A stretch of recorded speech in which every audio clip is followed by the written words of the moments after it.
Hello, I'm William with the Gardeneers, and today I'm in Brooklyn, actually right by Red Hook Terminal. Not the place where you think about a lot of gardens, but people in cities want to grow food, flowers, and herbs just like everyone else. And that's why community gardens are so popular. Let's go check out what.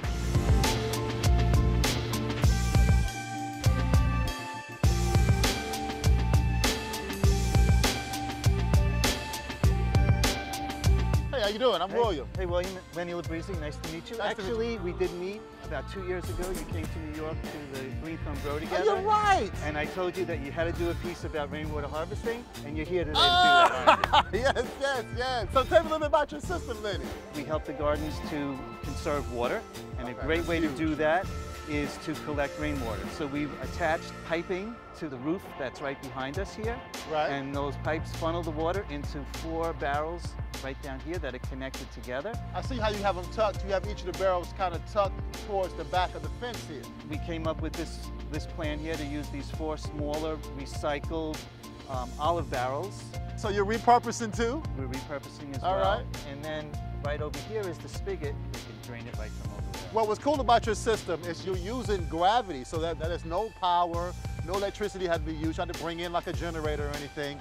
Really, all you do is let gravity supply the force to get the water out the spigot. We tried to do like no moving parts. The only moving part is the spigot, that valve that turns And you on move that, so that's just Right. hand power. There's a little bit of maintenance that has to be done. You've got to turn the system on in the spring and turn it off in the fall. Real simple, basic maintenance. We have somewhere between 500 and 600 gardens in the city. We have about 90 of them in New York City community gardens. Let me turn it on.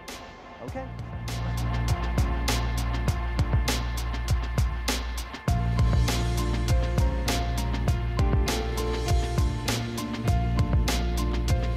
Lenny, I love how they divided this up. So you were telling me this is 2 plots? We have a little bit of a space problem here. We don't have a lot of area where we can give people 10 by 20 plots. Right. A new gardener that comes in Right. will get a half a plot to start with.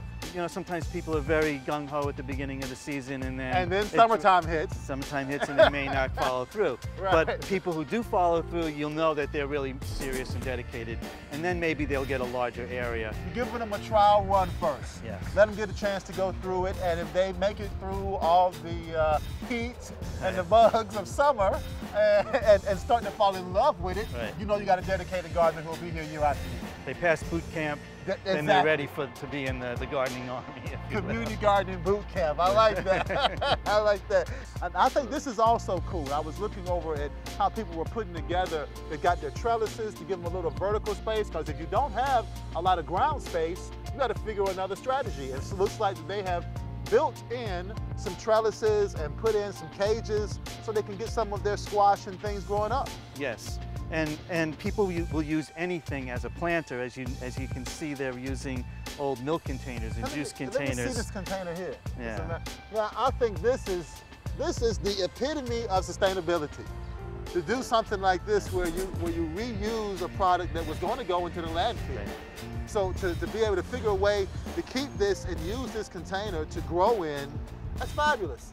It's very hard to quantify how much the gardens really save, but there's a lot that's going on here in terms of saving water, you know, saving energy, and saving space, all of that stuff. And then how about also, you know, in a city, saving sanity? Yeah. I mean, just to be able to come to a place that's peaceful, something that's community driven, a place where you feel not only secure, but you feel surrounded by life. Yes. So Exactly. it's an oasis of a little bit of peacefulness in an otherwise bustling busy city. Great, let's go look at some other stuff. So Lenny, I love the ornamental aspect too. You got gardeners here who seem to love flowers as much as food. We're gardening for the soul as well as for the body here, and we have some amazing horticulturalists in these community gardens. You have horticulturists just hiding in your neighborhood. They're ready to come out to the garden. It's nice to see the color in with a lot of the vegetables. Yes, absolutely. Well, that's cool. Let's look over at the herbs too. Well, you guys have herbs everywhere, but this seems to be like the central location for them. Well, and this is the time when all 3 of these major herbs that you see right here are flowering, the lavender, the sage, and the rue. So it really makes a nice combination. Now, people are familiar, of course, with sage and lavender, but I've never seen a rue this big. Yeah, it grows very well here in New York City. In fact, there's a little bit of magic attached to the rue plant in the Puerto Rican culture. They think it's more powerful as an herb, as a medicinal, right, if you steal a piece of it to use it for, really? your cure. Really? Yeah. Well, I've got a guayabera. That makes me part Puerto Rican, right? So let me just grab one. Tuck this in my pocket.